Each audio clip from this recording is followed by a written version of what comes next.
Hirzenach, am linken Ufer des Rheins und an den Hängen des Rheinischen Schiefergebirges gelegen, ist heute einer von 10 Ortsbezirken der Stadt Boppard.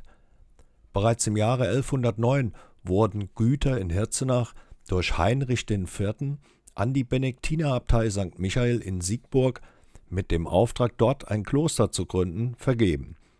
Ein Zeugnis dieser Propstei ist die noch heute weithin sichtbare, um ca. 1250 errichtete romanische Pfeilerbasilika St. Bartholomäus. Bereits 1865 erbaute hier Konrad Mallmann in Niederhirzenach ein großes Haus, für das er bereits im Folgejahr eine Konzession zur Errichtung einer Gastwirtschaft mit Saal einholte. So entstand hier das Gasthaus Zur Traube. Am Samstag, den 6. Mai 1905, abends gegen 19 Uhr, brannte das Gebäude samt Nebengebäude bis auf das Fundament nieder.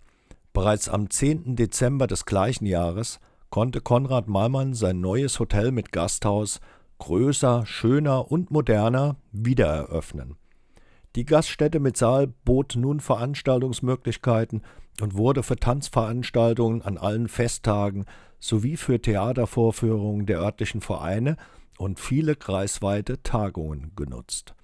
Zuletzt wurde das altehrwürdige Gebäude 1970 an die Familie Wanders verkauft und ab 2002 nur noch als Wohnhaus genutzt.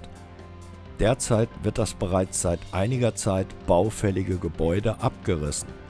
In den Wochen zuvor mussten Teile des Gebäudes aufwendig von Asbest befreit werden. Nun rollen die Bagger, um das dicht an die beiden Nachbarhäuser gebaute Haus endgültig abzureißen.